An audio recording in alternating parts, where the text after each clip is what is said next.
the moment Amanda announced my Christmas dishes would be fed to the dogs. I smiled sweetly and said to her shocked guests, "Well, since we're being honest tonight, let me share what Amanda really thinks about each one of you." 23 faces turned toward me, expressions shifting from curiosity to horror. Amanda's perfectly applied makeup couldn't hide the panic flooding her eyes, as she realized her carefully constructed social facade was about to crumble. If you're watching this, subscribe and tell me where you're watching from. How did I get here? 3 days ago, I was Eleanor Patterson devoted mother-in-law, spending every waking moment preparing what I thought would be the perfect Christmas feast. For my daughter-in-law's annual holiday party, 16 hours of cooking, hand-rolled pasta, prime rib that cost me $300. Desserts made from ingredients I had to special order all because Amanda had sweetly asked. If I could contribute something small to her gathering, I should have known better. After 3 years of watching Amanda manipulate every situation to her advantage, I should have seen this coming. But grief makes you stupid and loneliness makes you desperate. Since George died, I'd been so grateful for any inclusion in my son David's life that I ignored every red flag Amanda raised. The party was already in full swing when I arrived at 7. Struggling through their front door with 3 heavy casserole dishes and 2 dessert carriers. Amanda was holding court near the fireplace, stunning in a red silk dress that probably cost more than my monthly Social Security check. She glanced over as I set my contributions on the dining room table, her expression shifting from annoyance to something I couldn't quite place. "Oh, good," she announced loud enough for everyone to hear. "George's mom brought food, too. We'll have plenty to feed the old woman's dishes to the dogs after everyone's eaten the real dinner." The casual cruelty of it hit me like a physical blow. Not my food, not Eleanor's. Cooking the old woman's dishes as if I were some stranger who'd wandered in off the street instead of the woman who'd helped pay for their kitchen renovation. The guests laughed nervously, clearly uncomfortable but unwilling to challenge their hostess. That's when something inside me snapped. Maybe it was the way Amanda smirked as she said it, so confident in her power over me. Maybe it was remembering how I'd stood over that stove until my feet ached, wanting so desperately to be valued by this woman who'd never shown me an ounce of genuine respect. Or maybe it was the 3 years of swallowed insults finally demanding their due. I set down my purse, straightened my shoulders, and looked directly at Amanda's best friend, Jessica, a real estate agent who'd spent the last hour bragging about her latest sale. "Jessica," I said, "Amanda told me just last week that you're drowning in debt from that new house, and that your husband's about to leave you because you're more interested in impressing strangers than taking care of your family." Jessica's wine glass hit the floor with a satisfying crash. The room went dead silent except for the Christmas music still playing softly in the background. Amanda's face had gone from red to white to green in the span of 5 seconds. "Eleanor, stop," she whispered, but I was just getting started. I turned to Michael, Amanda's tennis partner, who was staring at me with his mouth open. "And Michael, Amanda says you have a drinking problem and that your wife only stays with you because she's afraid you'll hurt yourself if she leaves. She also mentioned that you smell like bourbon before noon, and that everyone at the club talks about it." Michael's confident smile evaporated. He looked around the room as if seeking escape, but every eye was fixed on him now. His wife Sarah grabbed his arm protectively, confirming what I'd just revealed. "Mom, please," David's voice came from behind me. But I couldn't stop now.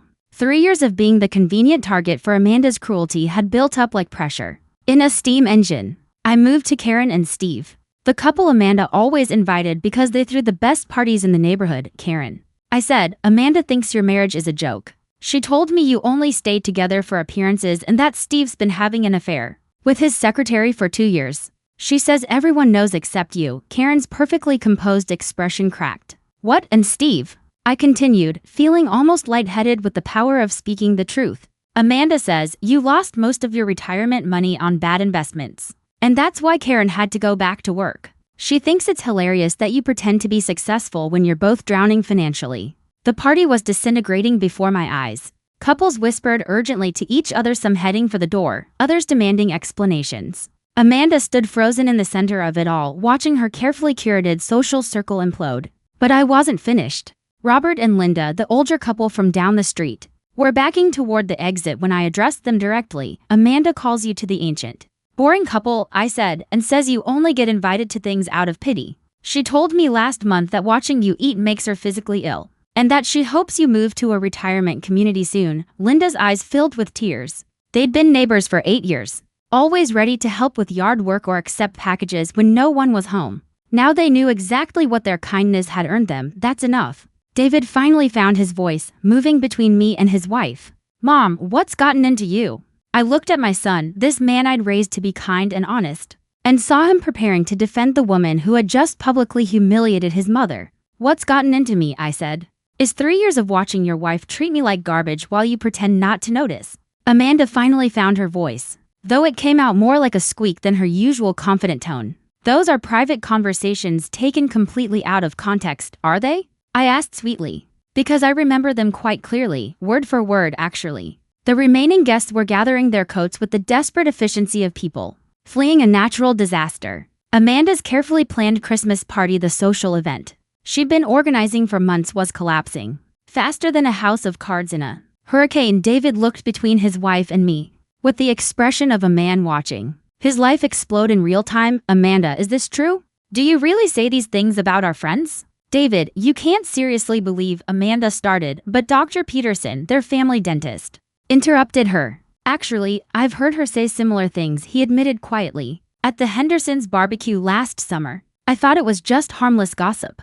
But now he shook his head and headed for the door with his wife, one by one. Amanda's friends were either leaving or confirming my revelations.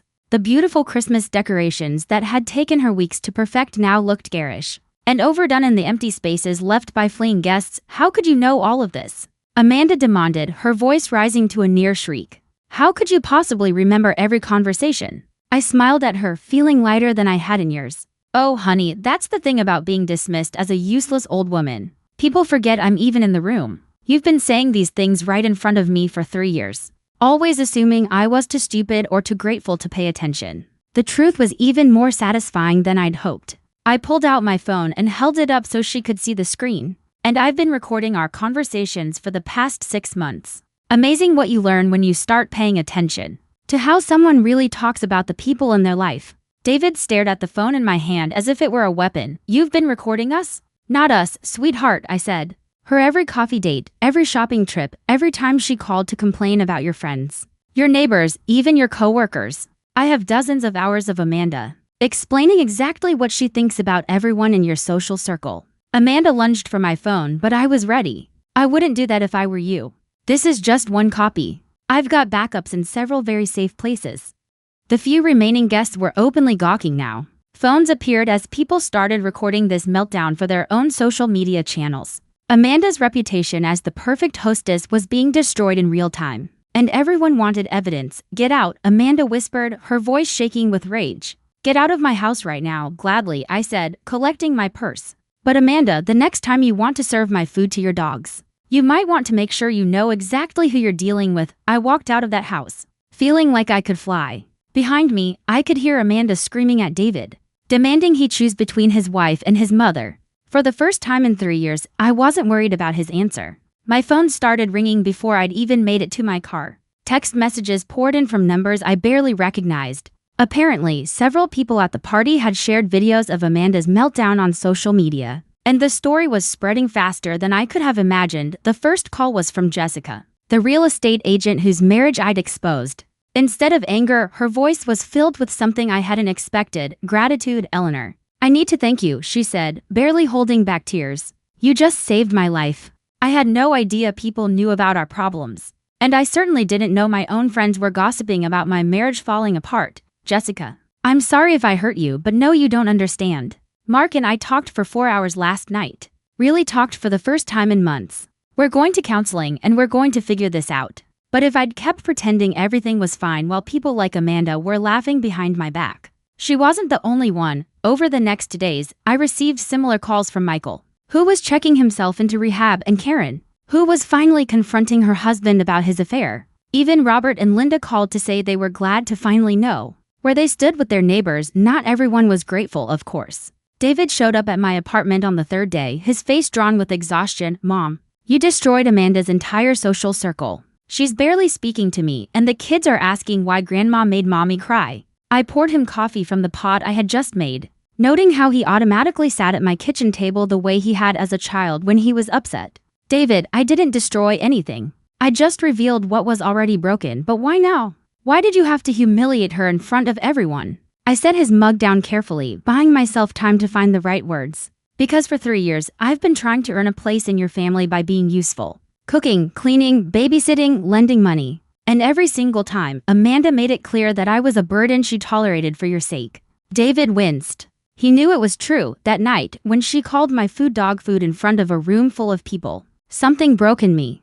I realized I'd spent 3 years accepting disrespect because I was afraid of losing you. And the kids. But you know what? If respecting myself means losing people who don't value me anyway, maybe that's not really a loss. My son sat quietly for several minutes, staring into his coffee cup. When he finally looked up, his eyes were red-rimmed. She did say those things, Mom, all of them. I heard some of the recordings when she was trying to prove you'd edited them. I had no idea she felt that way about our friends, about our life. The worst part, David continued, his voice barely above a whisper, is that I let her treat you that way. I saw it happening and told myself it wasn't that bad, that you didn't mind.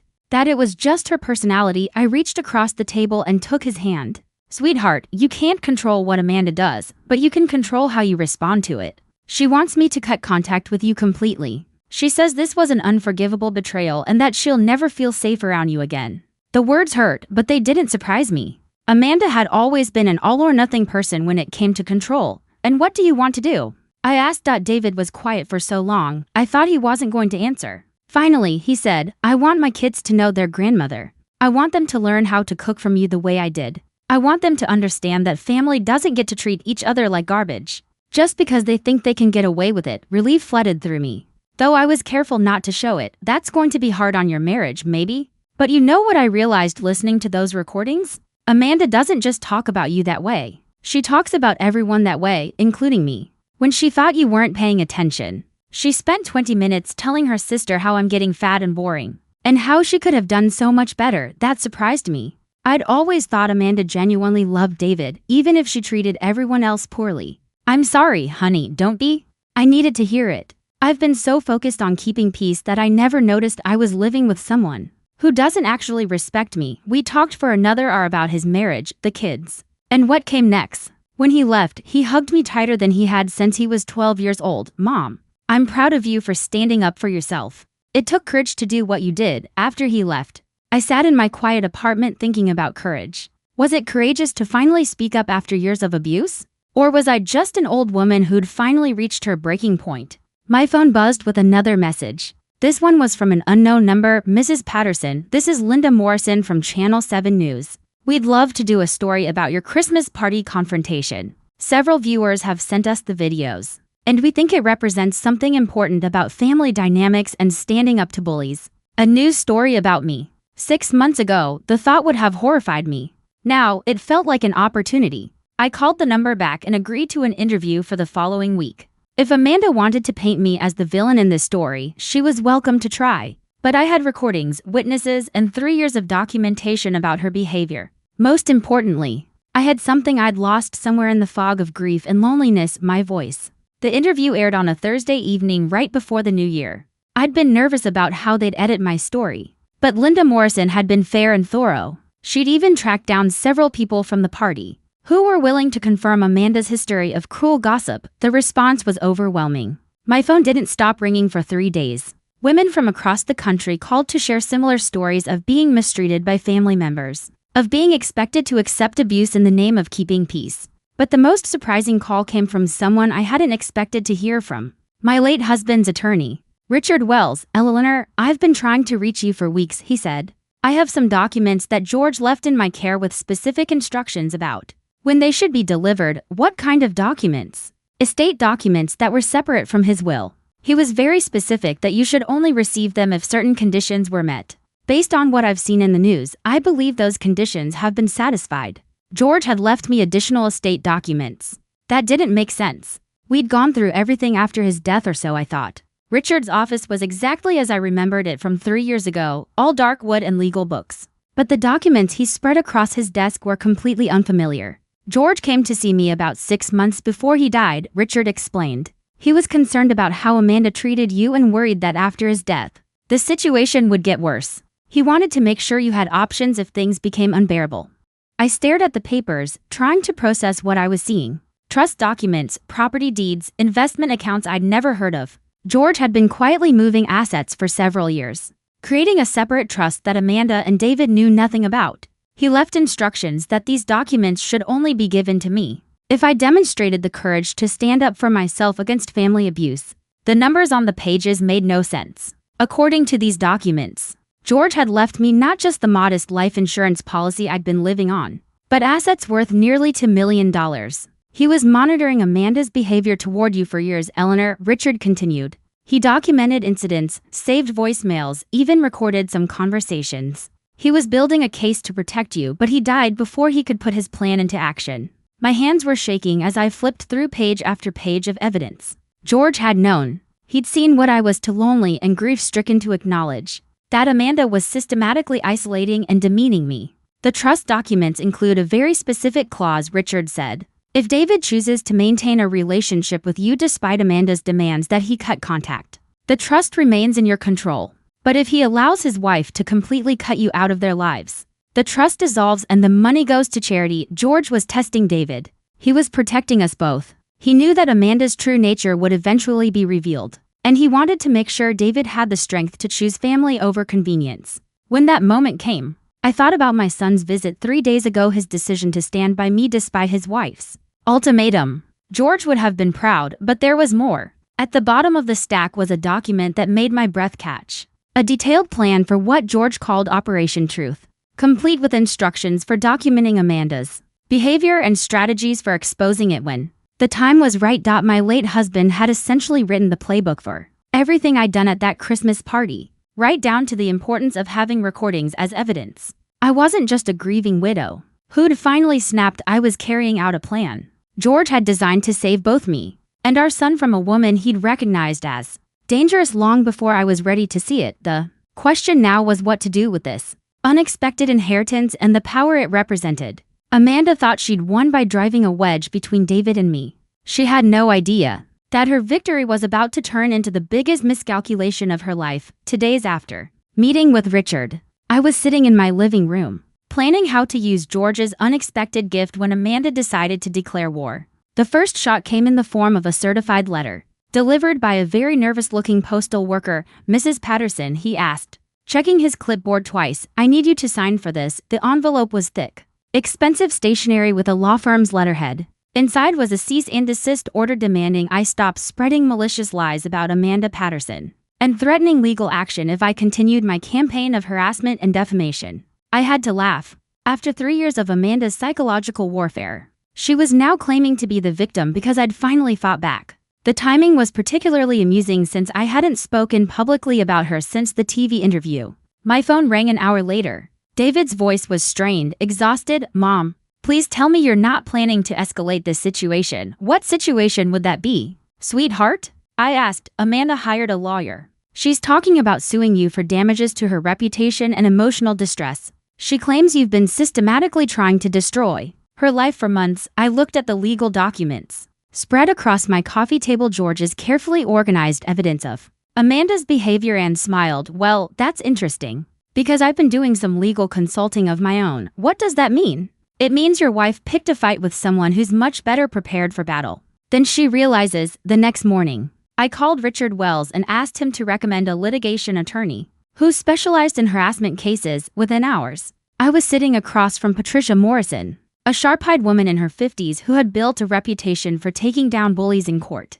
Mrs. Patterson, she said after reviewing Amanda's letter and George's documentation, your daughter-in-law has made a significant tactical error by claiming you've been harassing her. She continued, she's opened the door for us to present evidence of her actual harassment of you. We spent 3 hours going through George's files. He'd been thorough, documenting not just Amanda's treatment of me, but her behavior toward others. Credit reports showing how she'd manipulated elderly neighbors into co-signing loans. Social media posts she'd deleted where she mocked family members. Even recordings of phone calls where she'd threatened to keep the grandchildren away from me if I didn't comply with her demands. This woman is a sociopath, Patricia said flatly. And now she's given us legal grounds to expose her publicly. By Thursday, Amanda had received our countersuit: harassment, elder abuse, alienation of affection, and intentional infliction of emotional distress. We were seeking damages, a restraining order, and most importantly, court-mandated family counseling that would require Amanda to confront her behavior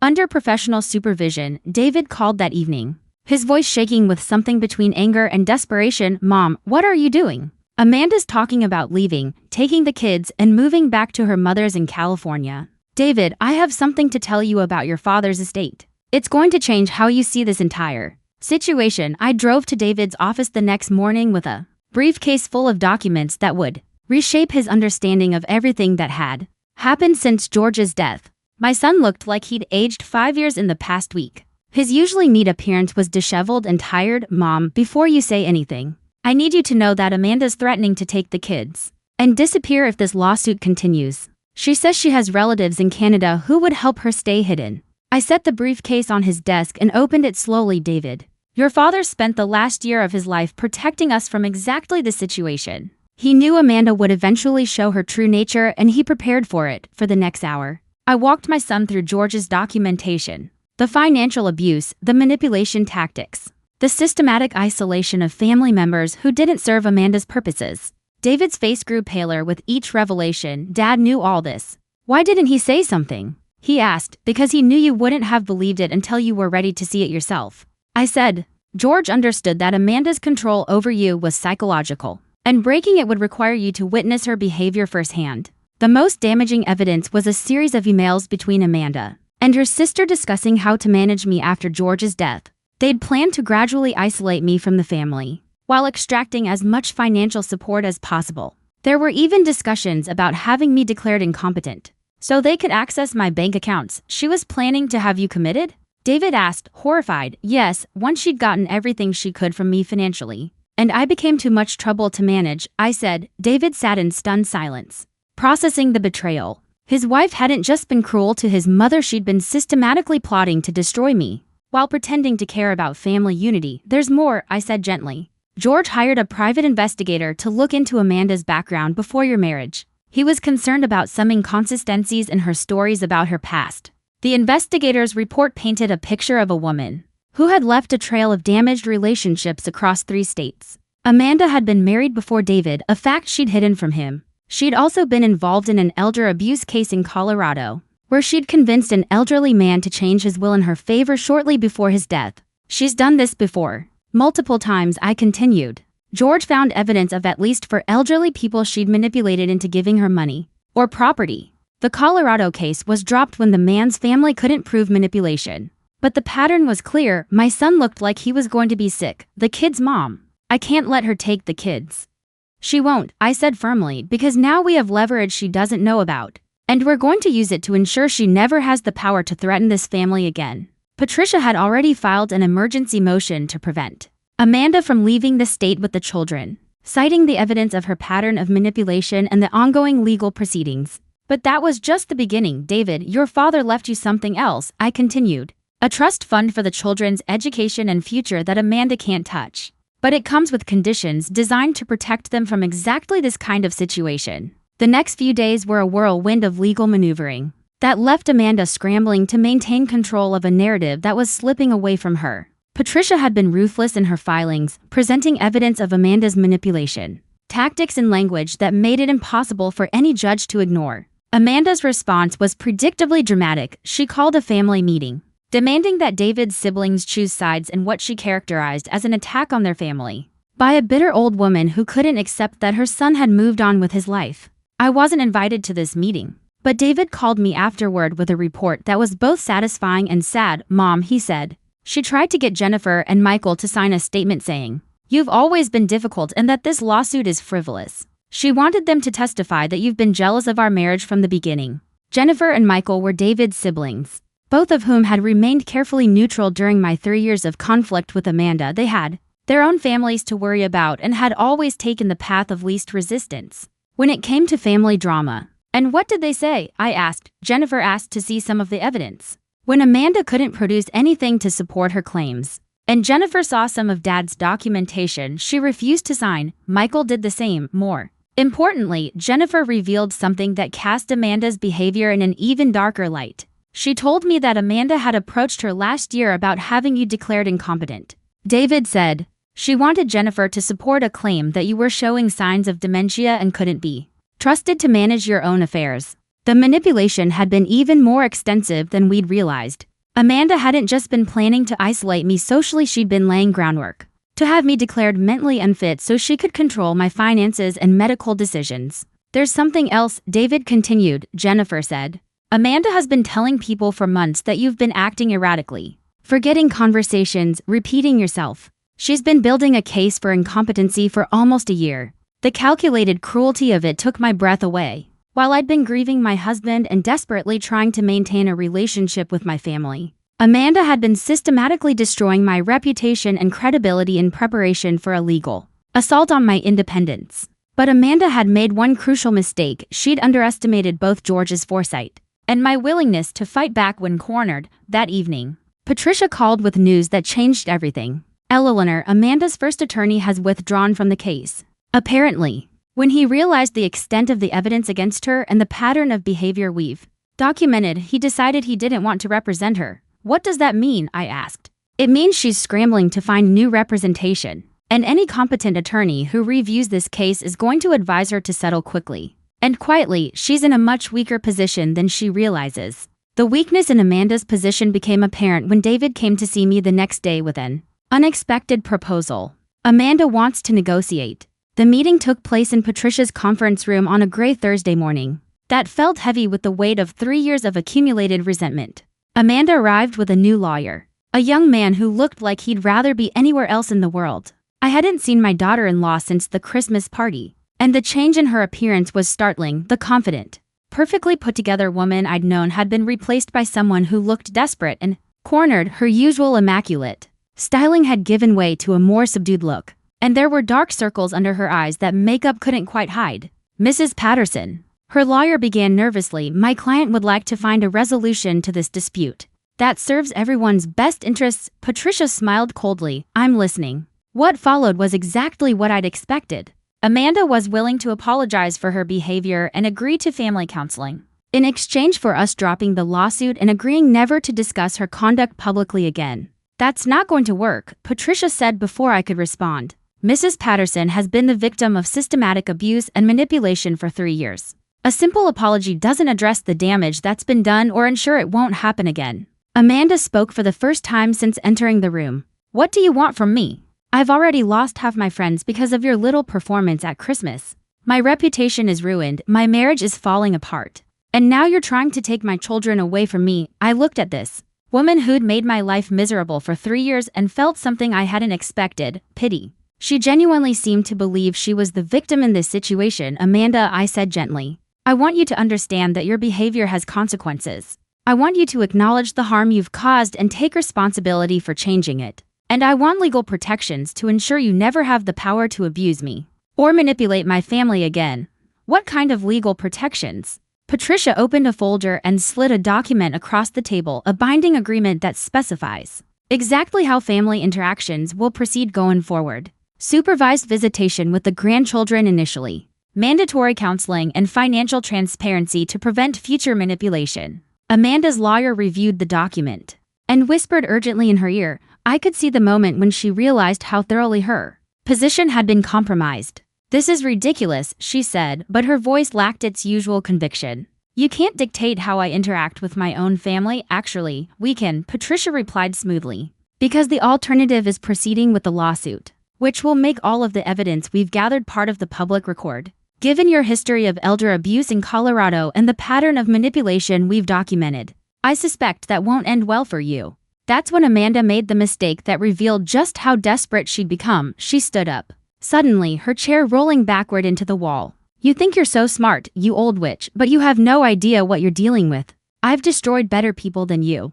And I know things about your precious George that would make you sick. If you knew the truth. The room went silent. Even her own lawyer looked horrified at the outburst. What are you talking about? David asked quietly. Amanda's eyes glittered with malice. Your father wasn't the saint you all think he was. He had secrets, dark ones, and I've known about them since before we got married. Why do you think he was so willing to document my behavior? He was protecting himself, not you. I felt something cold settle in my stomach. What secrets? The money, Eleanor. All that money you just inherited, it didn't come from his business success like you think. Your husband was involved in something that would have destroyed your family if it had come out. Patricia leaned forward slightly. Miss Patterson, I strongly advise you not to continue this line of. Shut up, Amanda snapped. She wants the truth. Find George Patterson was laundering money for organized crime figures. That business he was so proud of, it was a front. Every dollar you just inherited is dirty money from drugs and illegal gambling operations. The silence that followed Amanda's revelations stretched until it became uncomfortable. Then I began to laugh. It started as a quiet chuckle, but grew into full-bodied laughter that made everyone in the room stare at me like I'd lost my mind. Amanda's expression shifted from triumph to confusion as I laughed harder than I had in years. "Oh, Amanda," I finally managed to say, wiping tears from my eyes. "You really have no idea how thoroughly you've been outplayed, do you?" I opened my purse and pulled out a thick manila envelope that Patricia had given me that morning. "David, sweetheart, there's something about your father I haven't told you yet. Something I learned just yesterday that changes everything we thought we knew about this situation." I slid the envelope across to my son, who opened it with trembling hands. Inside were FBI documents, surveillance reports, and official commendations dating back 25 years. "Your father wasn't laundering money for criminals, Amanda. He was working with federal agents to catch people who were for over 2 decades. George Patterson was an undercover consultant helping the FBI track financial crimes and money laundering operations." David stared at the documents in shock. "Dad was working for the FBI. He was recruited in 1998 when his accounting firm accidentally uncovered a money laundering scheme. He didn't just report it, he volunteered to help catch the people involved. He spent 25 years helping federal agents build cases against organized crime figures." Amanda's face had gone ashen. "That's impossible," she whispered. "The money we inherited isn't dirty, Amanda," I said firmly. "It's reward money and consultant fees from helping the government recover millions of dollars in criminal assets. Every penny is not only legal but represents your father's service to his country." Patricia smiled as she pulled out another document. "Which brings us to the real reason for today's meeting. You see, when Amanda made those accusations about George Patterson, she revealed knowledge of criminal activities that she couldn't possibly have known about unless she was involved herself," Amanda's lawyer frantically whispered in her ear. But she was staring at me with the expression of someone watching their world collapse.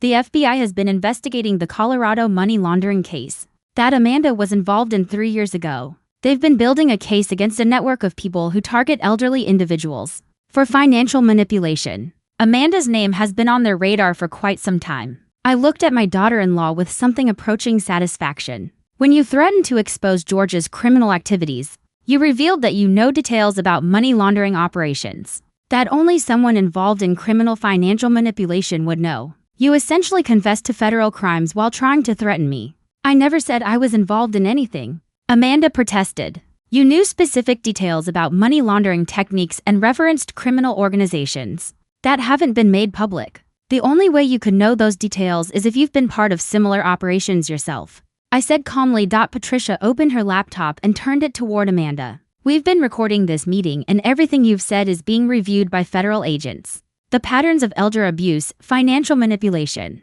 and systematic targeting of vulnerable individuals, all of it fits the profile they've been developing." Amanda's lawyer stood up abruptly. "This meeting is over. My client won't be saying another word without a federal defender present." But the damage was done. In trying to destroy me with lies about George, Amanda had revealed her own involvement in the exact type of criminal enterprise my husband had spent decades fighting against. As they rushed out of the conference room, David sat staring at the FBI documents with tears in his eyes. "Mom, Dad was a hero." "He was," I agreed. "And his final case was protecting his family from someone he'd recognized as a predator. Long before the rest of us saw the truth." 6 months later, Amanda was convicted of elder abuse and financial fraud in 3 states. The investigation revealed a network of people who systematically targeted elderly individuals, manipulated their families, and stole their assets. My testimony helped prosecutors understand how sophisticated these operations had become. David got full custody of the children, and we rebuilt our family relationships on a foundation of honesty instead of fear. The kids learned the truth about their grandfather's service to his country and their grandmother's courage in exposing a criminal who had infiltrated our family. As for me, I used George's inheritance to establish a foundation that helps elderly people recognize and report financial abuse. We train families to spot manipulation tactics and provide legal support for people fighting predators like Amanda. Sometimes I think about that Christmas party and how a moment of public humiliation became the first step in uncovering a federal crime. George would have appreciated the irony that his final undercover operation involved using his own wife as bait to catch a criminal who Thought she was too old and too naive to fight back, but I learned something that night that serves me well in my new role as an advocate for elder rights. Never underestimate an angry grandmother with nothing left to lose, and a lifetime of experience in recognizing people who mistake kindness for weakness. The truth really did set us all free. And sometimes, the best revenge is simply refusing to stay silent. When someone assumes you're too powerless to fight back, thanks for listening. Don't forget to subscribe and feel free to share your story in the comments. Your voice matters.